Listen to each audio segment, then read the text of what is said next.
El segundo episodio de Fútbol Picado es presentado por Peluquines, Óscar el Conejo Pérez.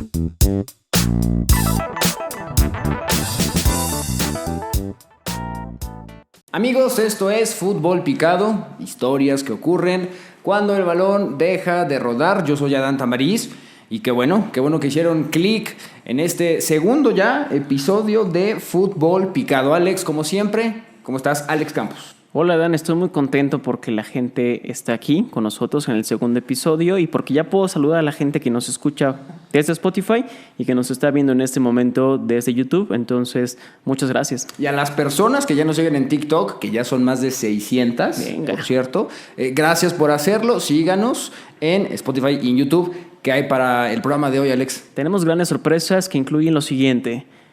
Los colores de las Chivas, ¿cuál es su origen? La relación entre la fundación del Club América y algunas colonias de la CDMX.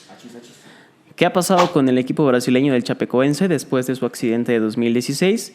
Y finalmente la historia detrás del estadio más alto de Europa, el Otmar Hitzfeld, donde se han volado más de 1,000 balones en 40 años. Más de 1,000 balones en 40 años. Vámonos en caliente al versus. Venga.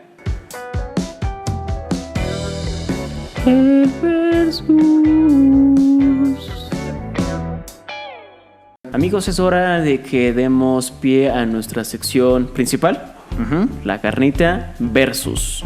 ¿Qué vamos a estar haciendo en este programa, en esta sección? Mientras vemos una simulación del partido América Chivas, vamos a estarles compartiendo historias, anécdotas o cosas que no son tan conocidas sobre estos equipos, y programa a programa estaremos cambiando para abordar la mayor cantidad posible de clásicos en el mundo. Siempre perfectamente bien acompañados de una simulación en el FIFA 20. Mientras empezamos a escuchar el himno de la Liga MX. Ya se extraña. Sí. Y Adán, me parece que te toca este primer tiempo para contarnos un poquito una historia sobre las Chivas de Guadalajara. Las Chivas Rayadas de Guadalajara o de Bélgica. Ya no sé de qué país son estas Chivas que actualmente, pues, con justificada razón, se jactan de ser de Guadalajara y se jactan de tener, pues, solamente jugadores mexicanos. Sin embargo, en su origen hay un personaje sumamente clave y es el belga Edgar Everard. Este señor en la fundación es vital, cuya fundación oficialmente, la fundación de las Chivas oficialmente es el 8 de mayo de 1906. Bueno, esta persona de origen belga, aunque el club ya estaba fundado y ya vestía en su totalidad de color blanco, basado, y aquí es por lo cual yo le llamo a las Chivas Rayadas de Bélgica, basan su uniforme de rayas rojas y blancas en el escudo de la ciudad de Brujas, en Bélgica. Y para sorpresa tuya, tomé un imán que es tuyo, que es idéntico al escudo de la ciudad de Brujas. Bueno, en el escudo de las Chivas podemos ver a dos leones en medio de un árbol. El escudo de esta ciudad belga es de un lado un león, del otro lado un oso, sosteniendo este escudo. Entonces, a partir de este escudo es que Edgar Everard, ya lo tuteo, él propuso que las Chivas jugaran con rayas rojas y rayas de color blanco en la década de, apenas en los inicios del siglo XX, en 1906. Entonces, aunque el equipo ya estaba a punto de jugar de blanco, él es quien da la instrucción o la recomendación y es aceptada por todos. Desde entonces se ha procurado que solamente militen futbolistas mexicanos. Sí. Pero la realidad es que en el núcleo, digamos, más importante de directivos de las Chivas desde el inicio, ha habido muchos extranjeros, empezando por quien le da colores al equipo, a uno de los equipos más populares de nuestro país, pero pues siempre ha sido una estira y afloja, ¿no? Hasta que en 1900, déjenme encontrar este dato porque es importante. Hasta que en 1943, Wintilo Lozano, un futbolista que llega al equipo de Guadalajara, en ese entonces ya se llamaba así. Por cierto, el primer nombre oficial de las Chivas fue el Unión de Fútbol en inglés. Claro. Football Club. Pues este jugador llega en el 43, un extremo derecho. Llega y nadie, absolutamente nadie, le pidió pues un acta de nacimiento, un documento que acreditara su nacionalidad.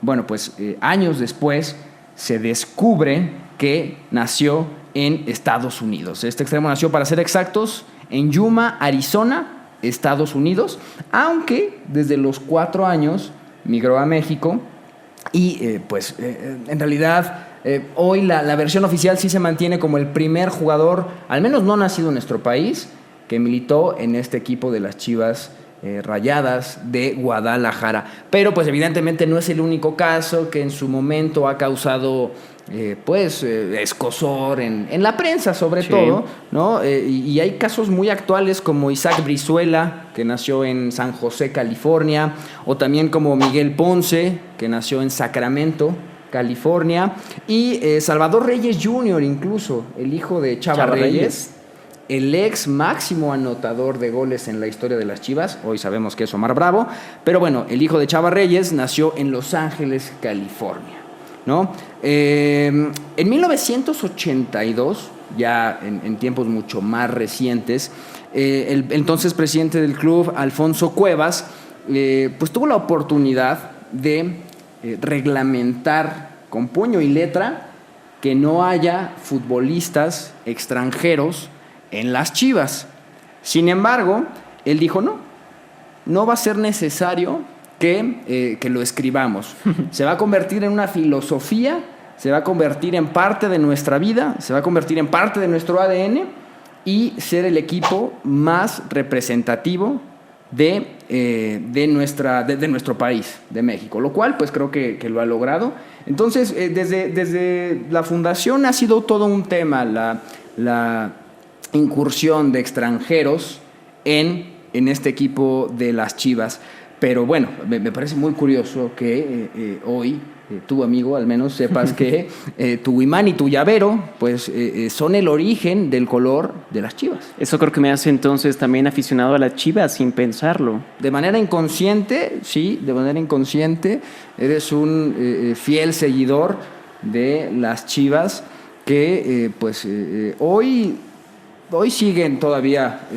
Es difícil para ellos encontrar futbolistas hoy mexicanos, porque en cuanto los otros equipos, los dueños del jugador, saben que Chivas únicamente busca futbolistas mexicanos, pues los encarecen el precio. Claro. ¿No? Y además se espera que Chivas también sea esta plataforma para la selección mexicana.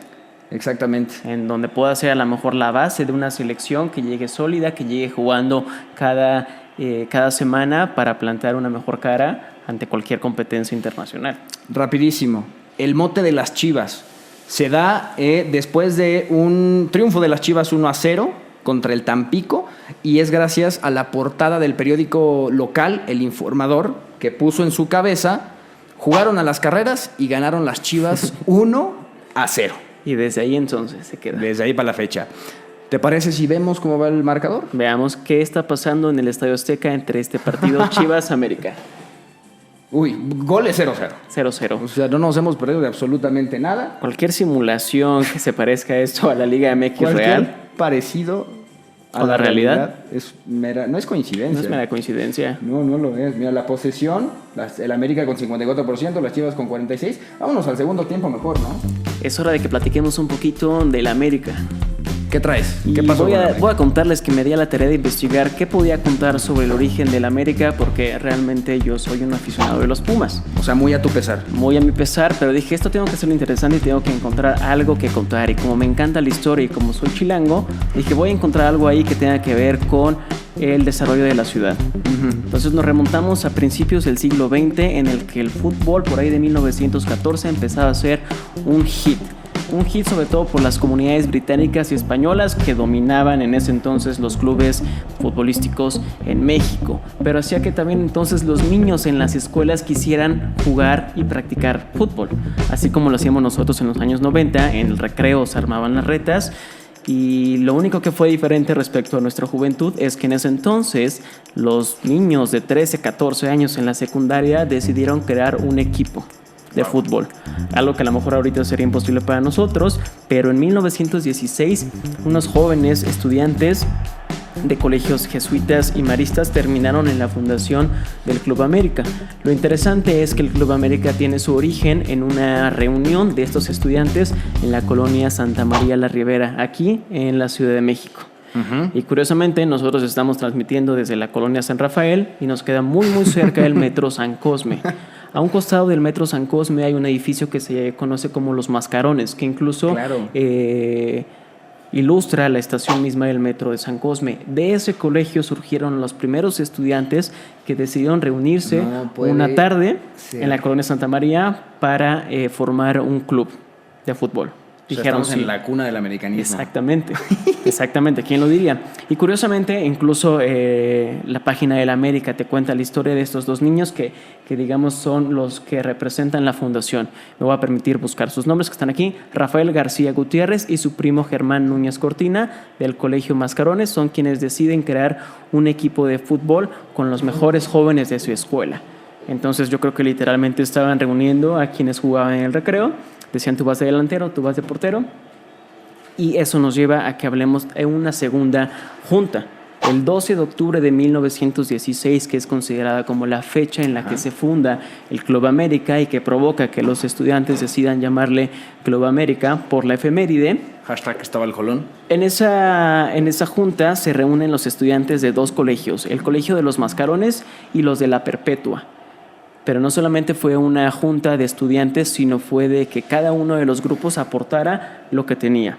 Por un lado, los jugadores de los Mascarones tenían la calidad, pero no tenían uniformes. Entonces ellos dijeron, nosotros aportamos los jugadores, pero queremos que ustedes, estudiantes de la Perpetua, pongan los uniformes. ¿Y por qué van a poner los uniformes? Porque estos estudiantes ya tenían pactados y prometidos varios metros de tela de casimir para poder literalmente coser uniformes de fútbol. Estos estudiantes se reunieron en otra colonia muy importante, en los Llanos de la Condesa, hoy una de las colonias más... con mayor plusvalía. Exactamente, de la Ciudad de México, pero que en ese entonces, principios del siglo XX, eran casi una de las nuevas colonias. Después del Porfiriato, mucha gente se había ido a vivir a esa zona porque era una de las zonas más exclusivas. Estaba cerca del centro, pero ya casi era considerado las afueras, los suburbios en ese entonces de la Ciudad de México. No era tan fácil llegar hasta allá en ese momento. Exactamente. Entonces vemos que en una de las colonias más antiguas, la Santa María de Ribera, es donde se concretan primero las primeras juntas de los estudiantes de los Mascarones. Pero finalmente la fundación del Club América se da en los llanos de la colonia Condesa de la Ciudad de México. Para empezar, ya no hay llanos ahí. Ya no hay llanos, ya son meramente cafés, bares, restaurantes y muchos departamentos con mucha gente que viene también del extranjero. Y tengo otra historia más para ti, Adán, y para la gente que nos está escuchando y viendo. ¿Cuál es el origen del uniforme del América? Los colores crema y el color azul. En esta primera junta que sucedió a escasos metros de donde estamos, en la colonia Santa María la Ribera, uno de los hoy considerados padres del Club América, Rafael Garza Gutiérrez, llegó tan entusiasmado a esta reunión que llegó uniformado. Ya quería impresionar a todos y lo hizo literalmente con una vieja camisa de su papá color crema y un viejo pantalón azul marino recortado como si fuera un short. Y de ahí, pues ahora tenemos uno de los uniformes más distintivos de toda América incluso. Sí, de uno de los clubes pues más populares al menos. Al menos eso sí. El que más títulos ha ganado en el fútbol profesional. Y quizás el más conocido en el exterior respecto al fútbol mexicano. Duele, pero es cierto.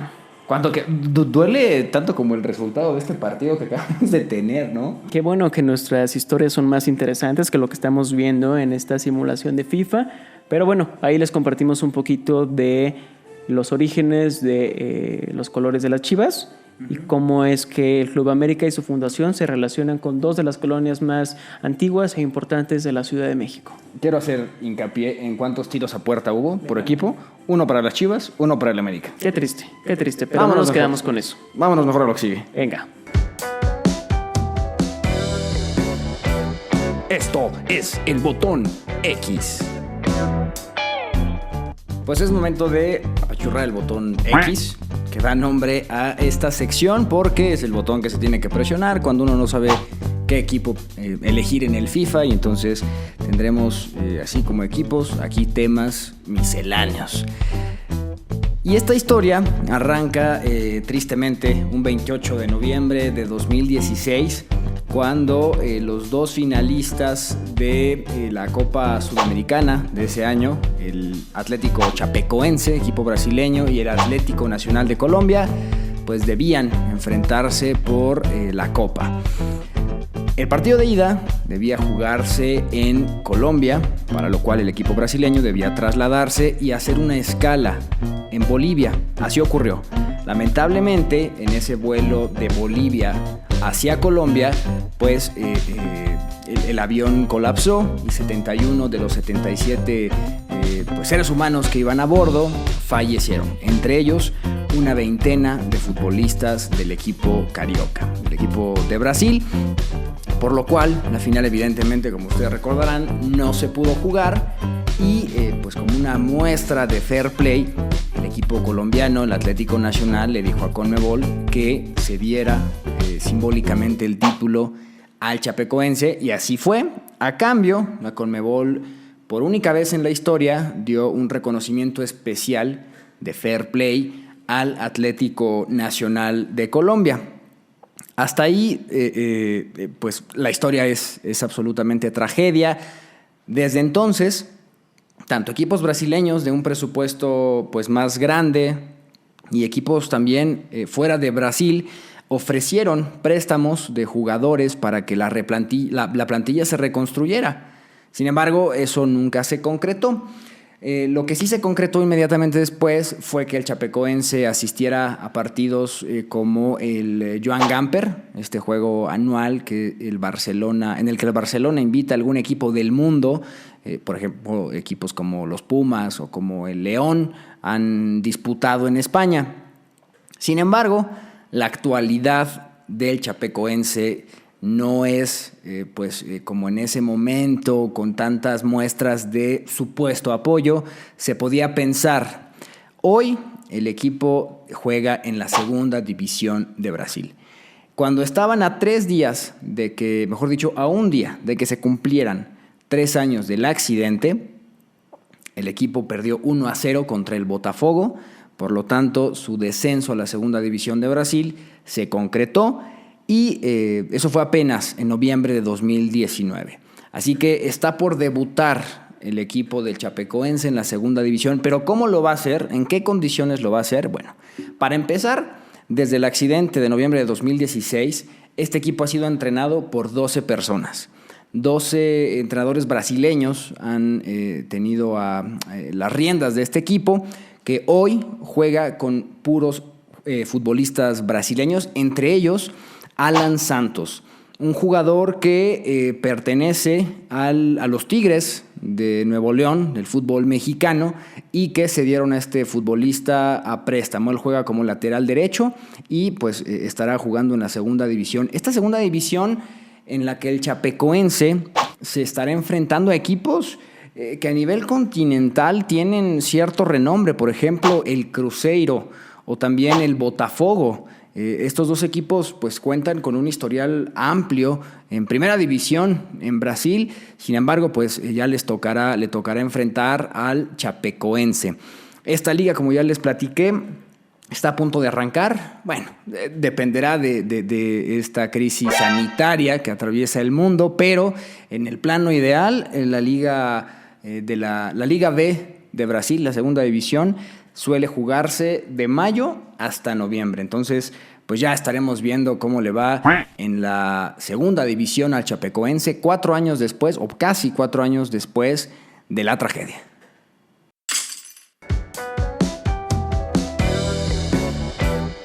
Estadios de fútbol. Estamos de regreso ahora para platicar sobre estadios de fútbol. Y les traigo una historia muy particular que se desarrolla en el corazón de los Alpes. En el primer episodio de Fútbol Picado, Adán nos contaba la historia de un estadio en Bolivia que era el estadio más alto respecto al nivel del mar. Pero esta historia y la historia detrás del equipo que juega en la ciudad de Spon, Suiza, ocurre a más de 2000 metros sobre el nivel del mar, y eso lo hace el estadio más alto respecto a este nivel del mar. Pero ¿qué pasa ahí? No solamente los jugadores que tienen que llegar en un teleférico al estadio porque está alejado del pueblo, sino también el hecho de que la cancha solamente es 3/4 de tamaño normal de una cancha de fútbol. ¿Por qué? Porque era casi imposible construir una cancha literalmente en las laderas de los Alpes.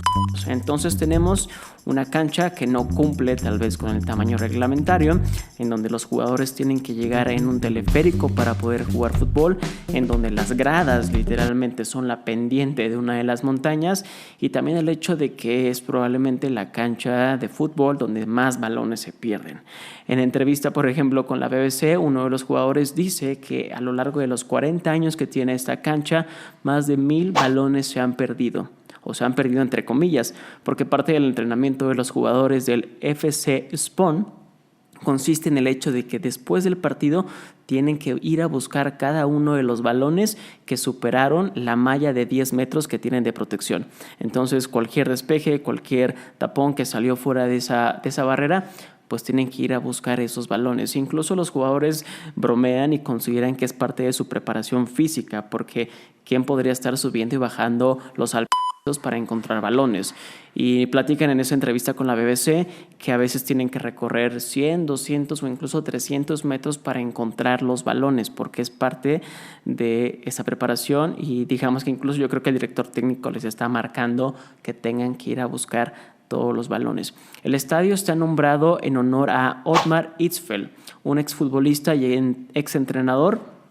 Tuvo una gran etapa con el Bayern Múnich, donde incluso ganó la Liga de Campeones, y después fue entrenador de la selección de Suiza.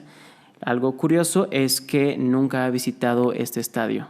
Les contaba entonces que el FC Spon juega en las ligas regionales de Suiza, pero algo curioso y algo que incluso nos dimos a la tarea de investigar un poquito más es que en este estadio y este equipo juega un torneo especial conocido como el Mountain Village, donde participan equipos literalmente de montaña de países como Austria, Suiza, Francia, España, Italia, Suecia, Bélgica, Ucrania y Rusia, en donde mientras se juega la Euro cada 4 años, también se juega este torneo de fútbol en la montaña.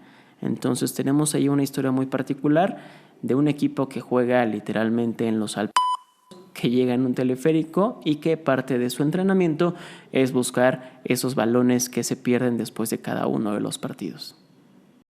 Pues así se termina ya el segundo episodio de Fútbol Picado. Así es, Adán, e invitamos a la gente a que se suscriba a nuestro canal, que nos siga en Spotify y que también nos busque en TikTok. Sí, y si ya nos escucharon en Spotify, después vean el video, el capítulo en YouTube, porque pues ahí hay más sorpresas, ¿no? Claro que sí, mucho material. Muchas gracias y pues nos escuchamos en el tercer episodio De Fútbol Picado.